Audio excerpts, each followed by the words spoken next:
Hello and welcome to the GD Politics Podcast. I'm Galen Druk. Call this something of an emergency podcast. I'd planned on airing an episode setting the table for the 2026 midterms today, but we're going to save that for another day because on Saturday, a federal immigration officer in Minneapolis shot and killed Alex Pretti, a 37-year-old ICU nurse at the Veterans Affairs Hospital. It's the second killing by a federal immigration officer in Minneapolis in less than 3 weeks, the first being Renee Good, a 37-year-old mother who was shot while impeding traffic as part of a protest.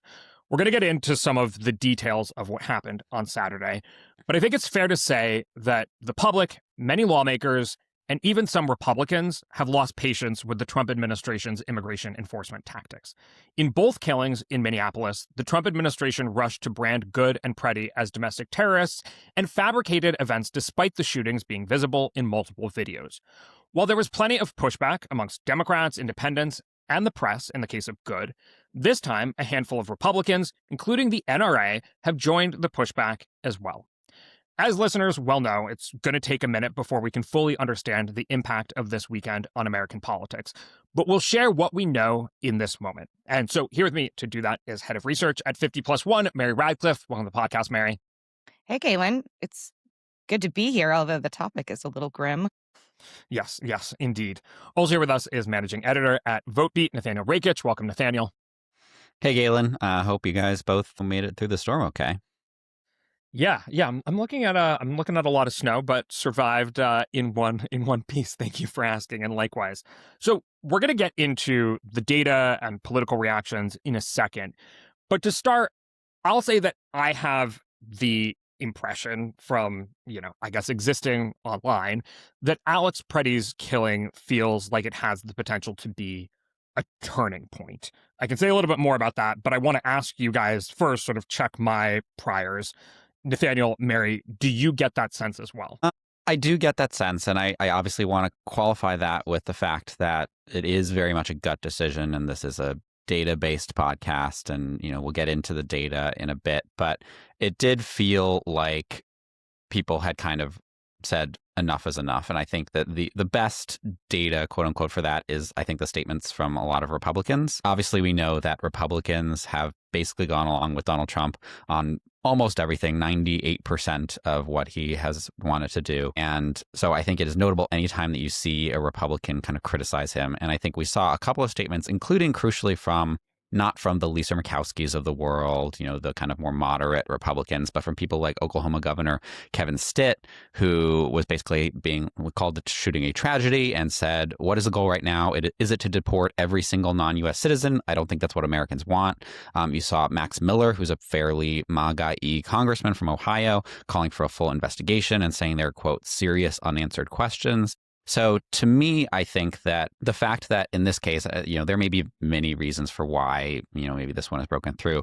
I think that in this case, the video, I think, is so important. And the video here seemed pretty clear in a way that with the Renee Good video, people were slicing and dicing it. You could kind of read into it what you wanted. This one seems pretty undeniable. And I think it does take, on the Republican side, a lot of cognitive dissonance to be like, yeah, everything was fine here. And so you're seeing some Republicans kind of bump up against the limit of how far they are willing to go to defend Trump. And so I think from that, I am getting the sense that there may be some actual juice behind reform, or at least like a turning point, the nation turning against increased immigration enforcement. But obviously there's a lot of time for that. The natural parallel to me, this is maybe a little bit weird, is January 6th, which was the other time that really Republicans seemed to say, listen, enough is enough. And obviously with that, they ended up kind of having some selective memory and pedaled back a lot of their criticism only like a couple months later. Yeah, that's the issue for me. When I think about whether this is a turning point or not, my question is what does a turning point actually mean? Does that mean that okay, maybe attitudes change a little bit? Maybe we're hearing some more statements from Republicans saying that they think something has gone wrong or awry in the administration's approach to immigration enforcement. But the question is, does anything actually happen? And I think January 6th is a great parallel for that, Nathaniel, because the answer was no, nothing happened. Right? They did not successfully impeach they impeached, but they did not successfully remove Trump from office. They took no real actions other than prosecuting people who committed offenses during those riots. But There was no fundamental And they were change. pardoned. And then, well, yeah, I mean, that's 4 years later, right? I'm not thinking about a 4-year timeline right now. But Yeah. I guess for me, like, I don't really understand what a turning point is unless Right. someone is suggesting something to turn to, which frankly, I don't know that we are seeing from these kinds of statements from Republicans, right? Like, you look at statements from Republican senators, for example, there's been at least 6 Republican senators that I have seen calling for investigations into this shooting. And like you said, Nathaniel, it's not all of your like expected folks, right? Like, yes, you've got Collins and Murkowski, but also Pete Ricketts of Nebraska. Mhm. Just perhaps a surprising name for me. McCormick, my senator here in Pennsylvania, has called for investigations. So yes, they're saying some words, but like calling for investigations is not really like some fundamental shift necessarily in policy. Yeah, I think that's right. I think obviously there are multiple definitions for what a turning point could be. I could see another obvious potential parallel is kind of the George Floyd murder and then protests, which also, of course, coincidentally happened in Minneapolis.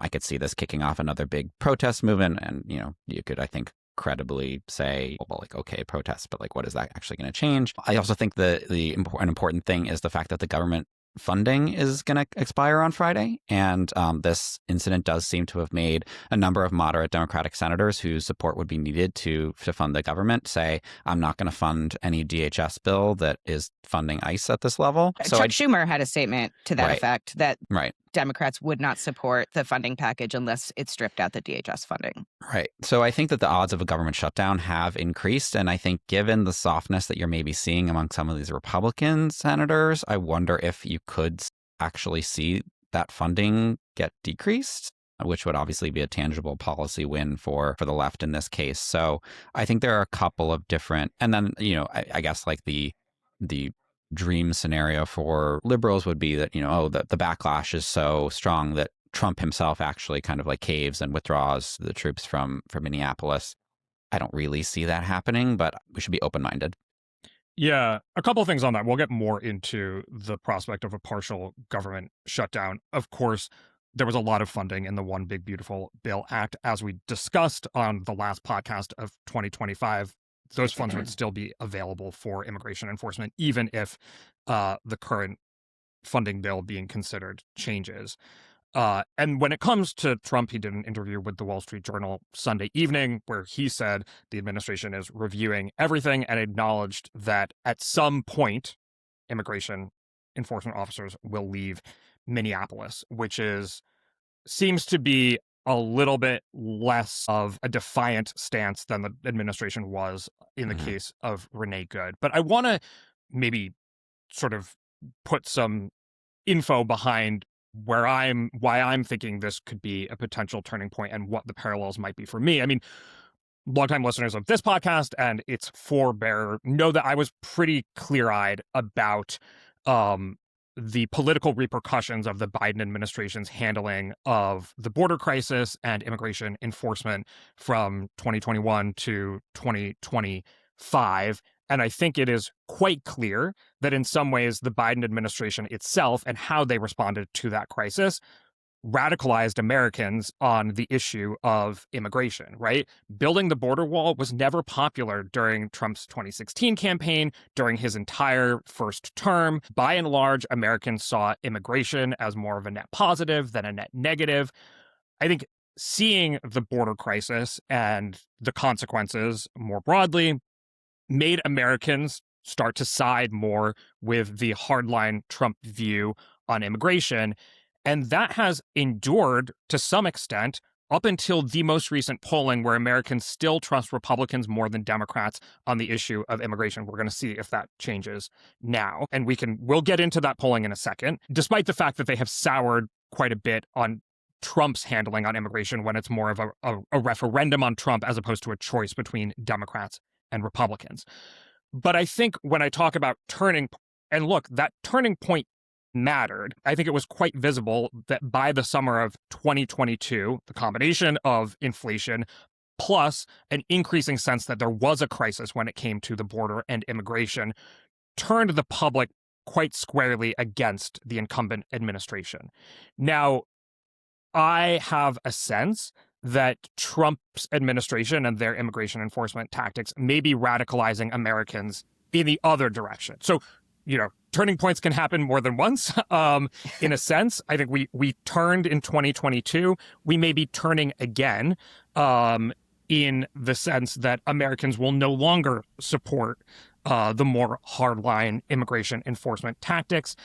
And in the same way that probably the Biden administration did a significant disservice to people who have more permissive attitudes about immigration, I have the sense that this moment is going to do quite a disservice to people in American politics who want more hardline immigration tactics. We can get into broader politics later on, but in some sense, because both administrations have not offered anything resembling what Americans actually want or say they want in polls, they end up radicalizing the public in ways that ultimately probably don't serve their goals. Yeah, I mean, I recall saying multiple times during the 2024 election period on podcasts that the Republicans are further to the right than Americans overall on immigration, and Democrats are further to the left than Americans overall on immigration. And I think that's exactly what is happening. We saw during the Biden administration the further left policies that people did not like. We see now these harder line stances that people really do not like. Like, there is a middle ground here, and I think there's a potential for someone to step in and take that position and potentially do quite well with it, because we've seen two different extremes and Americans are pretty unhappy with both of them. Yeah, so let's take that step back now and ask the question of how Americans view Trump's handling of immigration overall. There are a lot of nuances here, but the good news is you guys are both really good at reading, polling, and imbuing it with nuance. So, Mary, I think this is probably your purview. Why don't you start us off by describing the public opinion landscape? So just the broad picture, if you look at overall approval of Trump's handling of immigration, I looked at the strength in numbers polling average on this because strength in numbers does this really, I think, useful thing, which separates out questions that ask about immigration from those that ask about deportation specifically. So there's a separate polling trend for immigration, approval of Trump's handling of immigration and approval of Trump's handling of deportations. So Trump is underwater by 9 points on his handling of immigration in the strength in numbers average. On deportations, he's underwater by 11 points. And both of those have fallen in recent weeks. I mean, he's been underwater for months, but they've both fallen enough to see it on the chart in recent weeks. Now, basically, after Renee Good's killing. That's right. I mean, I do want to flag, though, that this is still among his better issues. Right? Overall, in the 50+1 polling average, Trump is underwater by 17 points. And that's using the same model and architecture that the strength in numbers averages are, because both are produced by Elliot Morris. So even though we've had all this chaos, this remains among Trump's best issues. ICE is further underwater than Trump. So I took a look at polling conducted in January asking about favorability of ICE, so whether people had a favorable or unfavorable opinion. I only used the most recent poll from each pollster because there were a number of pollsters that asked the question more than once during January. And on average, ICE is underwater by 14 points in those polls. But even that 14 points underwater still doesn't meet Trump's overall approval. So I think that's an interesting wrinkle that people don't like Trump's handling of immigration. They don't like ICE, but they disapprove of Trump more overall than on this issue. So that may be an indication that sort of the economic malaise and the cost of living stuff is still driving Trump's approval more than this in this chaos. Yeah, I think that's certainly right. Obviously, though, if immigration is the one thing kind of buoying you above water, you don't want to lose people on it, because then the bottom really could fall out on it. I am kind of, I think, Galen, you used the exact right word, which is nuance. And I'm just trying to keep a very open mind and be very cautious about this, because I think also, to me, it's not clear to me that Americans would necessarily think about this issue, about these shootings, when they are answering a question about approval rating on immigration, right? Because I think it is perfectly valid for Americans to be like, yeah, well, I think that, you should have strong border security, and you should have even strong, immigration enforcement within the country and more deportations, but they shouldn't be shooting people. So I'm not sure the degree to which this will affect that. I guess it sounds like the Renee Good shooting did affect it, but well, correlation isn't causation. But Yeah, I mean, to that point, Nathaniel, if you like look a little closer at some of the questions that are trying to get more at this issue about enforcement activity, there's a number of pollsters that have been asking a version of this question. Do you think Donald Trump or the Trump administration has gone too far, has been about right, or not gone far enough when it comes to immigration enforcement, deporting immigrants living in the United States illegally? There's lots of ways people ask this question, but like broadly speaking, across different pollsters, the responses look fairly similar. So, for example, from CNN's January poll, 52%, a majority of Americans say that Trump has gone too far when it comes to deporting immigrants living in the United States illegally. 31% say it's been about right, and 16% say not gone far enough. But 52% saying gone too far is quite a lot. Yeah. And when you drill down into like looking at this by partisan identity, even among independents, the swingiest voters, you see 7% saying gone too far. So even higher than the overall numbers. So I think there is some nuance here where perhaps Republicans certainly still support deporting everyone living here illegally in poll after poll, but Americans are looking at what they're seeing and they're saying this is too much, and this is before this news of this weekend. Exactly right. And I think that, to be clear, like I do think that the evidence is pretty clear that Americans don't even, if Renee Good and Alex Pretti were still alive, I think the evidence is pretty clear that Americans don't support the degree to which Trump has cracked down on immigration. And we knew this, frankly, even before the 2024 election, right? We knew that in polls, Americans were like, yeah, violent criminals, get them out of here, which is what Trump was saying on the campaign trail. But obviously, he's gone a lot farther than that. And even before the 2024 election, when Americans were very much in a very conservative mood on immigration, they were still saying, yeah, find a path to citizenship for the, undocumented immigrants who are, not nonviolent criminals. Well, especially if the more attributes you give them, the more people support finding a pathway to citizenship rather than deportation. Nonviolent, been here for a long time, pay their taxes. Every attribute you get, support for keeping them goes up. Right. Well, and this is why immigration is obviously such a nuanced issue. And it is tricky when talking about which party has the advantage on it, because I think that different party, to you guys' point earlier, some of the especially the Republican platform are popular, like the border enforcement, and then some parts of the Democratic platform popular, like finding a path to citizenship. Yeah, polling is pretty tricky on that. I mean, I will say that there were polls in the final months of the 2024 election that showed Americans supporting deportation of everyone living in the country illegally. But it also often comes down to what choices do you give people in a poll. And actually, I want to ask about how Alex Pretti's killing might change all of this. But maybe we can start with how Renee Good's killing changed some of this. The New York Times did a very good piece. It was Ruth Egelnick, friend of the pod, along with Christian Jang, who wrote this story called Why Polls About the Killing of Renee Good Are So Hard to Parse. And they go through, the three reasons that they give are that the questions about whether or not the shooting was justified spanned a spectrum of different ways of asking and how much context you gave, and got very different answers. For example, in some polls, Americans were evenly split about how justified the shooting was.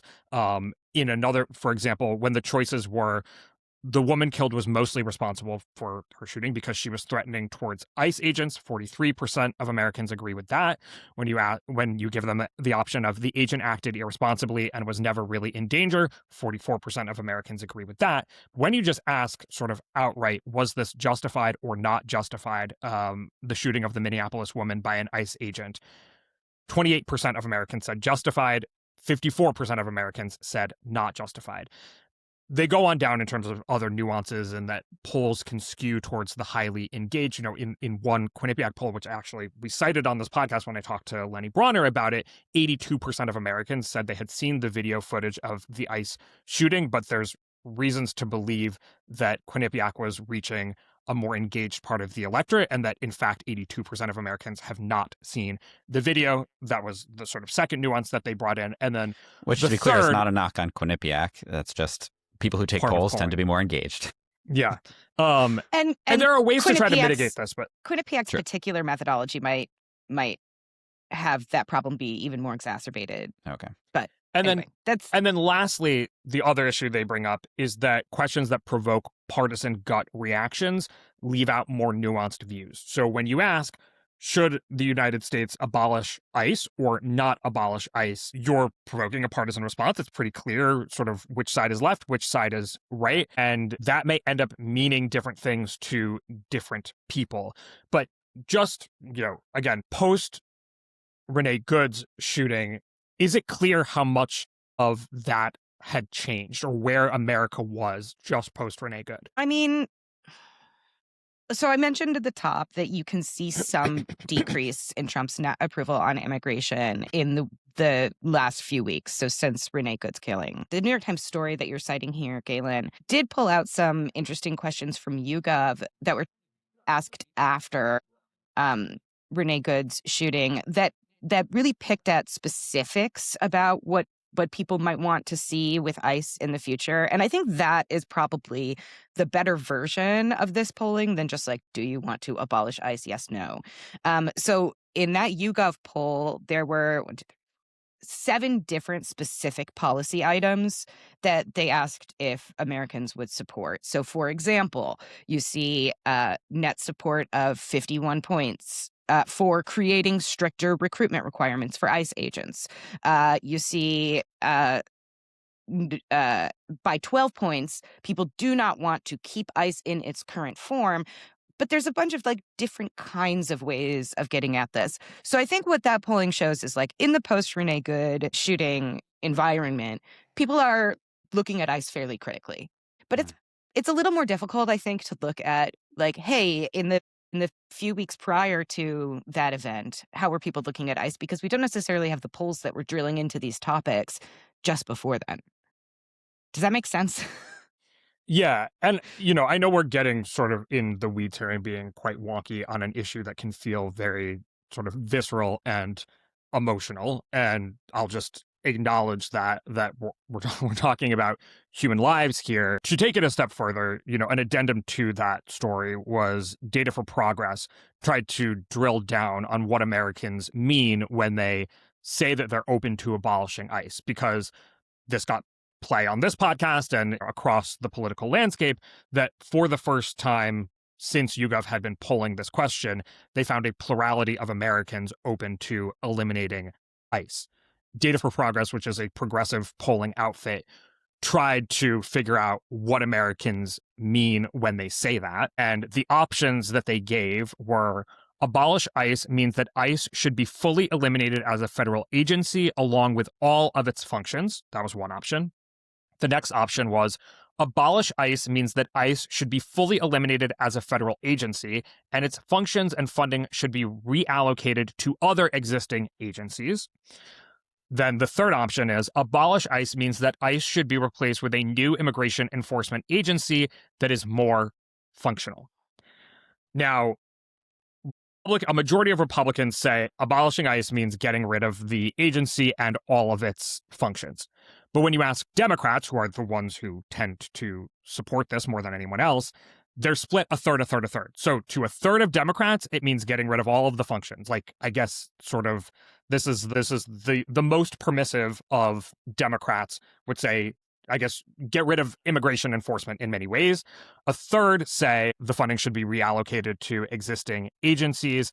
And a third say that create a new agency that is more functional.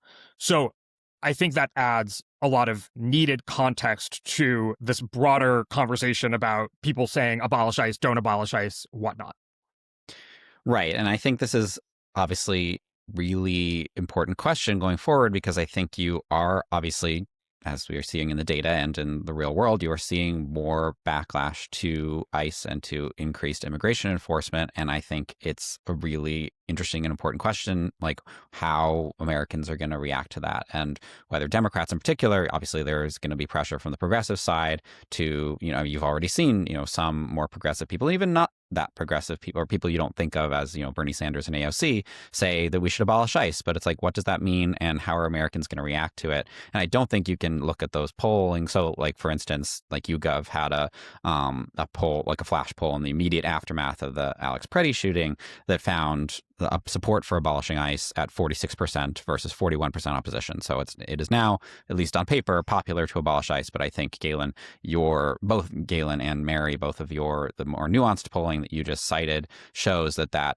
it's not necessarily true that Americans agree with kind of what AOC thinks of. Actually, I don't know what AOC thinks of when she says abolish ICE, so I shouldn't put words in her mouth. But like I guess maybe I should say the like Republican caricature of abolishing ICE, which is just like, let's get rid of all immigration enforcement. I don't think that is what Americans are saying that they support. But I also think there are nuanced ways to make this argument to the American people, because obviously they are receptive to it, but it isn't necessarily going to be, not everybody's going to agree on it. So I think basically breaking news, like without anything else, it's easy to be against something. It's harder to come up with a policy, like a concrete solution that everybody can agree with. Yeah. I think Democrats have this tendency to like have these slogans that indicate action items that are really vague. Defund like the abolish police. ICE. Well, I was just going to say defund the police. Right. Yeah, and I think That's that the obvious actually parallel. that actually is something of a trap for them, because if you have these slogans that indicate action items, but the action items are vaguely defined, then the opposition to your party has the opportunity to shape that into whatever they want it to be, right? You can see in the Data for Progress poll, as Galen said, that a majority of Republicans believe that abolish ICE means basically getting rid of immigration enforcement in the interior of this nation, which Democrats, 2/3 of Democrats, don't think that's what it means. So I think that is like a trap that Democrats like to put themselves into. Whereas if you think about like the big Republican slogans over the last decade, it's Make America Great Again, which means nothing at all. I did want to bring up the defund the police slogan because we were looking for historical parallels before. And you also mentioned, Nathaniel, that there was a spectrum of Democrats who are getting behind the abolish ICE idea, including, I mentioned on a previous podcast, Ruben Gallego, who is seen as more of, as far as Democrats go, somewhat hawkish on the border, being a senator from Arizona. And defund the police felt appropriate for many Democrats in leadership positions during the George Floyd protests in a way that Democrats later came to regret. When we're talking about where we go from here in the aftermath of Alex Pretti's shooting, I have a sense that that both there will be an increasing intensity of opposition to ICE, and that there will also be a bunch of Democrats who remember what happened with defund the police. So my question is, maybe unknowable, but how do we know whether we're in one of those moments where emotions run high, things that feel appropriate now may bite you in the ass later? Yeah, to your point, Galen, I think we're already seeing that, because I think you've seen, there was an article, I think maybe a week ago, so after Renee Good's shooting, that was about like all the high profile Democrats who are actively saying, hey guys, let's not say abolish ICE. Like there's in addition to the anger that is surging on the left to say, yes, let's abolish ICE. There's also been, I think, a pretty strong backlash against that, because I think they are really terrified of getting tagged with this again in an election. To your question about whether we know we're in that moment, obviously, like we don't. You need the benefit of hindsight for that. One thing that I think is a potentially instructive comparison point, though, is like polling of gun control issues after school shootings, right? This is something that we have, unfortunately, a lot of data about. And we wrote about this far too often at 538, which was that in the aftermath of big school shootings or mass shootings in general, like Las Vegas or the Pulse shooting, support for gun control measures goes up. And you might even see some legislative action on that front. So, going back to the conversation about turning points. But in the polling, after the shooting fades from the headlines and people kind of like forget about it after a couple of months, it tends to settle back down at the baseline that it was at before. So I think that it is quite plausible that you could see the same type of thing happen. I think that any polling taken in the immediate aftermath of people, watching this terrifying video of Alex Pretti's shooting is liable to get a lot of people have an emotional reaction to it and say, yes, we should abolish ICE, or, we should, like take back or tamp down immigration enforcement. It is no guarantee that is going to hold going forward, right? Thermostatic public opinion, like it giveth and it taketh, as we mentioned. And we don't know what the environment's going to be in the 2028 election. It's definitely possible that somebody takes an abolish ICE position now that then, becomes the subject of ads when JD Vance is running against them in August of 2028. That said, I'm not obviously advocating for one position or the other. I think that I think as the polling shows, there is, like, even before these shootings, there was a lot of discontent with the degree of immigration enforcement. And I think that there are ways to market it to Americans that are going to be more popular. And then there are ways to market it to Americans that are less popular. This essentially the same policies. And I'm thinking about some of the statements that we saw from moderate Democratic senators like Jackie Rosen, Catherine Cortez Masto after Pretti's shooting that said, I'm not going to support this government funding bill with the current levels of immigration enforcement funding. Nowhere in those statements did it say abolish ICE, but it had a lot of those same sentiments. Yeah, and I think, what Democrats are looking for when we look at the funding fight, they're not trying to abolish ICE in that funding fight. What they're trying to do is pass some guardrails around ICE's behavior, right? So, like, they're taking the reform ICE stance, at least as of now. Things like enforcing body cam requirements. They want to make it illegal for ICE to wear masks while they're doing enforcement operations. So things like that. They're looking Stop pepper spraying. Exactly. They're looking to put guardrails around the behavior of the organization rather than, like, abolish ICE approach, at least as of now with a Republican in the White House. Well, they're also looking for less funding, though, which is why, like, right, to your point about slogans, like defund could mean less funding. It could mean no funding. Like, it's vague. So. Yeah, I mean, they are looking for less funding I guess I want to say I think that's a bit pretextual for the approach that they're taking right now in terms of this DHS funding bill, because we discussed before, and Galen mentioned earlier, there's like an enormous amount of funding for ICE that has already been passed in the One Big Beautiful Bill Act. And so, like, whether or not they pass this DHS funding bill, ICE has got the money already. Mm-hmm. Yeah, so to add a little detail to what the debate is right now within the Democratic Party and, well, within the Senate over funding, the House has already passed the bill as is, but the United States is looking at a partial government shutdown if the Senate does not pass with 60 votes funding bills for health, education, labor, transportation programs, State Department, as well as the Department of Homeland Security, that housing agency for ICE. There's in particular $10 billion in this funding allocated to ICE. As we discussed on previous podcasts, there are several tens of billions of dollars and a more than 100% increase in ICE funding in the One Big Beautiful Bill Act that is already available. And so earlier on, you heard Democrats saying, well, okay, we got some guardrails in this bill around ICE behavior, which is why we want to pass it, because even if we don't pass it, ICE will not be impeded in terms of its ability to perform its functions because it already can draw on all of that funding from the One Big Beautiful Bill Act. And so you had a general sense, and there were, I think, 7 Democrats in the House who joined Republicans to pass this, more sort of the moderate type of Democrats, Jared Golden, Marie Gluesenkamp-Perez, for example. And I think there was a general sense that we were not headed towards another shutdown or partial shutdown because of that argument. Now, after Alec Pretti's shooting, the calculus has seemingly changed in that it doesn't matter. Those details don't matter so much anymore as, well, we have to do something. We have to show that we don't support this. We're not going to sort of get bogged down by some of these minor arguments. Something bigger needs to be done on immigration enforcement. And, Susan Collins, for what it's worth, obviously, she's not representing your median Republican in the Senate, but probably a key vote for whatever ends up happening ultimately, said, we're gonna see if we can break out even, the Department of Homeland Security funding or the ICE funding from the rest of these bills, try to pass the rest of these bills. Whereas in another environment, you might see Republicans saying, no, these are all staying together. We're not going to give you the opportunity to vote on these funding bills separately. And if Democrats want to say they don't support enforcing American immigration laws, they can put that on the record. That doesn't, well, I'm sure some Republicans will say that, but we're seeing a lot more tentativeness, I think, this right now than we would have otherwise seen. Yeah. Yeah, I think that's right. I think if you had asked me last week, are we going to see a shutdown next week, I would have said pretty definitively no. And if you ask me today, are we going to see a shutdown this week, my answer is, I'm not sure yet, or at least a partial shutdown. Yeah. So at the very least, I think Americans' attention or political attention is going to be focused on immigration enforcement and Alex Pretty's killing in the near term. And this debate over the shutdown is going to focus folks' attention accordingly.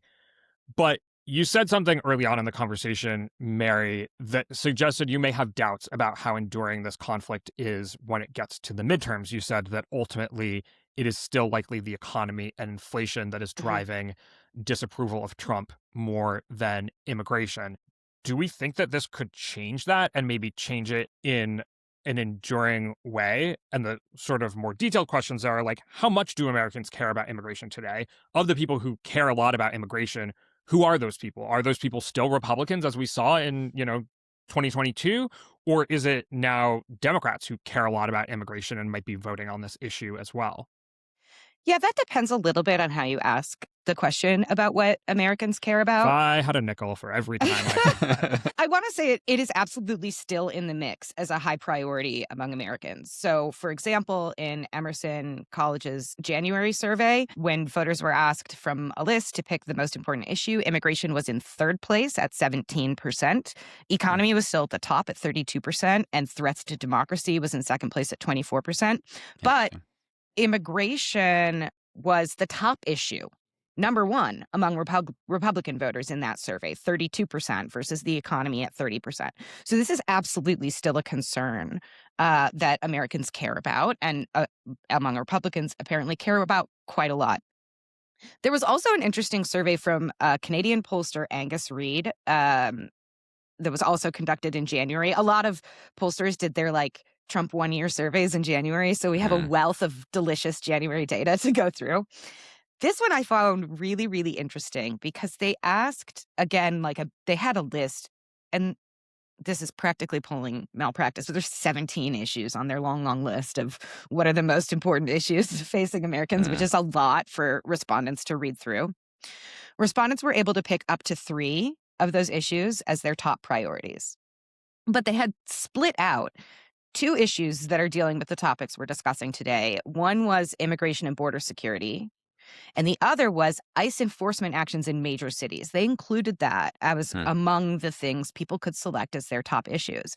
Interestingly to me, both of those things made it into the top 5 issues that Americans selected on this survey. So both of those things are things that people are caring about. And when you drill down a little bit more, those 2 issues among partisans, so people that identify as Republican or Democrat, not independents, the correctly partisan coded response was in the top 2 issues for all partisans. So Democrats' second place issue was ICE enforcement actions in major cities. And Republicans, they split off MAGA versus non-MAGA Republicans. Among MAGA Republicans, immigration and border security was tied for number 1. 50% of Republicans that identify as MAGA said that this is among their top 3 issues, along with cost of living and inflation. Among non-MAGA Republicans, it was their second place issue. All 3 had their top issue as cost of living and inflation.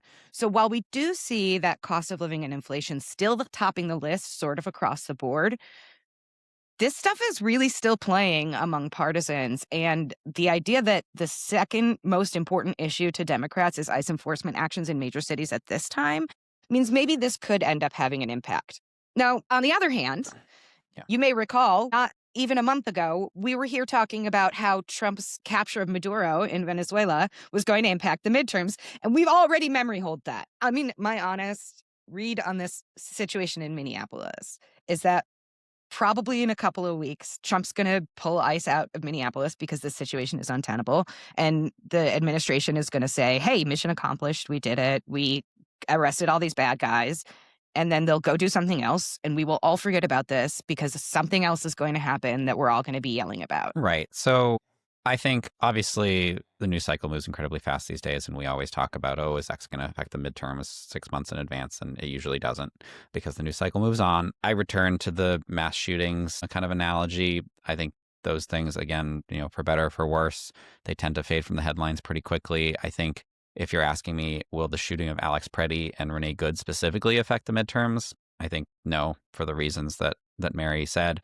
But I think if, Trump is still doing this level of immigration enforcement in Minneapolis or in other cities in the fall, it'll still very much be a live issue, and that will kind of affect the general mood that people have going into the ballot box. As you guys know, I tend to believe in kind of more structural factors and don't necessarily think that people are being like, this one issue, yes, this is the thing I'm going to vote, deciding my vote on. But yeah, I think like Venezuela, frankly, like I think that when we had that discussion, I don't think we were like, oh yeah, it's definitely going to affect the midterms. It was like, well, like if this is the beginning of like prolonged American involvement in Venezuela, then that will be a campaign issue. But if this is all it is and it was one strike and then we all forget about it, then it wouldn't be. So I think it kind of is similar here. Yeah, I'm not just doing this for the sake of providing conflict on this podcast, but I think I disagree. Okay. Because this is not, we already know that this is not a singular event. I think this is more, right? Concerns about immigration enforcement had already been on the increase, and approval of Trump's handling of immigration had already been on the decline for a year heading into this event. Already, immigration enforcement had been relatively high profile. Already, we'd seen backlash amongst, for example, Donald Trump did very well for a Republican with Latino voters in 2024. Already, we had seen that amongst Latino voters, they had turned against him and turned against him harshly on the issue of immigration, although not border security. And so a lot of these trends, I think, were already in the works. And this is a high-profile, focusing event that will become representative of a broader failure of the Trump administration. More like hurricane, whatever. We always come back to these historical analyses, but like Hurricane Katrina did not tank Bush's approval rating because of a one-off horrible natural disaster event that had a bad federal response. It was a focusing event that became emblematic of what Americans had already seen as the failures of the Bush administration in Iraq and in the economy, wherever. And so this is a particular instance where, we got a question from a listener that I'll just read for the sake of maybe emphasizing this point. Stephen says, I'm recalling the discussion you had recently on the pod about how nurses were viewed as the most trustworthy profession and how damaging the victim blaming in the Pretti shooting by high-ranking admin officials could potentially be. So yes, on a previous podcast, we talked about how 75% of Americans view nurses as having high levels of ethical standards and being trustworthy. That's a great Now, point. that's just one piece of this. This also incorporates Second Amendment rights, First Amendment rights. You have the NRA pushing back, saying, no, we need to do a full investigation just because you're armed. Especially, he was legally carrying his firearm. He had a permit to carry. Just because you're armed and you're at a protest does not mean that you are breaking the law. I mean, we mentioned a couple of Republicans who are pushing back, but we're seeing also from across the conservative pundit landscape, people also pushing back on the administration in this instance. I mean, this person is a highly sympathetic character. You've already seen videos of him reading memories about providing care for veterans at the VA hospital in Minneapolis. So I think that, like, this is not a capture Maduro type event that seems to land on us out of nowhere just as we're coming back from the holidays. This is a long-running trend that all of a sudden has an extremely sympathetic sort of symbol of sort of what has gone wrong. And so I'm inclined to think that, is this going to be Americans' number one issue in November of 2026? No. Like, I mean, I doubt it. Whatever. I have no idea what's going to happen between now and then. Will this, I think, become emblematic of like the withdrawal from Afghanistan when really the bottom started to fall out for Biden, for example? I am inclined to think that it's possible. Look at Galen being the least cynical one. Yeah. Well. Yeah, that was compelling. I think, yeah, I mean, we ultimately don't know, and I do think so much will depend on what the kind of issue environment is in the fall. But yeah, you're right. I think that it could be one of those focusing moments that is maybe not, I don't think, again, that literally people are going to be thinking about, well, some people will be thinking about, this particular month of shootings when walking into the voting booth, but it could create the environment in which it's difficult for Trump to come back on immigration. All right. Well, I'm inclined to just end the podcast there since you since we agree that with you might my be take. Right. I'm saying I'm uncertain. Yeah. But yeah, good point. All right. Well, of course, As with all of these stories, we will continue to cover them. But I want to say a big thank you, especially to Nathaniel and Mary, who engaged with me on Sunday to come together to cover this story and also agreed to start recording at 8:30 in the morning. So it would work with all of our schedules. There's only two people I think to go to when big news is happening, and you guys are it. So thank you so much for joining me, especially on a difficult topic to discuss. Thanks, Thank you, Galen. Galen.